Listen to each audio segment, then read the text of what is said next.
Runners on three. 1, 2, 3, runners! Yeah, I mean, I think the history of this program is so unique, and I just keep learning more about it in my time here. And it's really important to me that we carry on that tradition, and that each group, you know, Team 1 through Team 30 through Team 50, each has a story that we can learn from. We have talked about being Team 50. I think with that comes a lot of pride for us, knowing that this program has been so successful in the past. The reputation and what you've done in the years past definitely bring a reputation to the teams after you. It's another chance for Metro. Bree Morley left side gets the kill. You know, some of our conference opponents have only had recent success in the last 5-10 years. You know, when you go back to how long this program has had success, that's pretty special. You know, people talk basketball and soccer, but volleyball has been the program that has been here steady every year, very competitive, good every year. And recently, 18 NCAA tournaments, you know. 5 only women have coached here for volleyball. You know, I don't know if people have realized that. And that's not true, you know, in this day and age. The empowerment and the growth we've seen in women's athletics from the time MSU Denver started volleyball and 50 years later, it's pretty apparent how far women's college athletics has come. I really think that the thing that is important that I can see is just the way it's gone on after I stopped coaching. So I came in '68. There was no campus.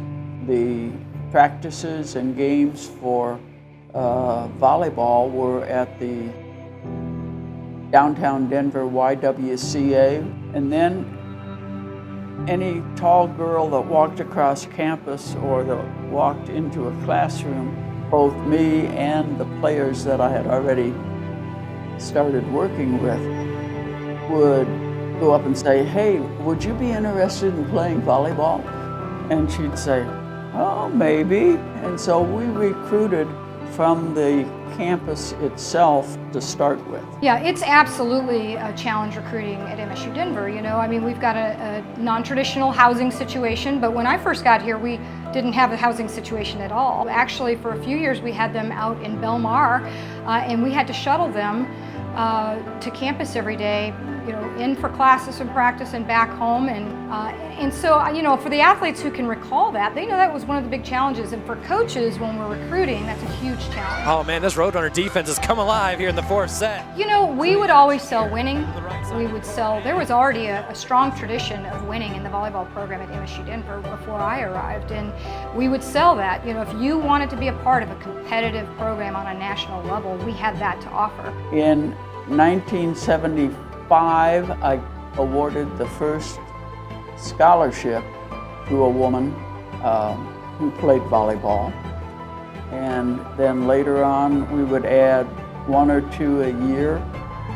It's what it should have been in the same realm and same development as the men's programs, but the women's programs just didn't happen at the same time.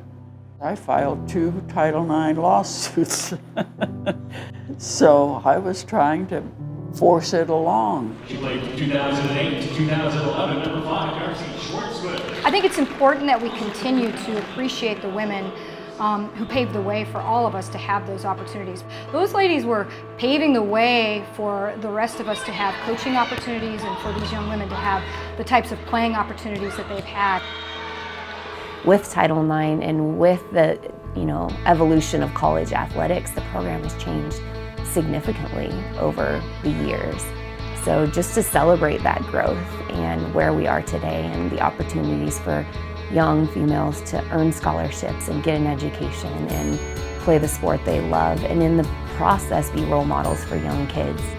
You know, we always talk about utilizing the sport of volleyball, not letting the sport use us.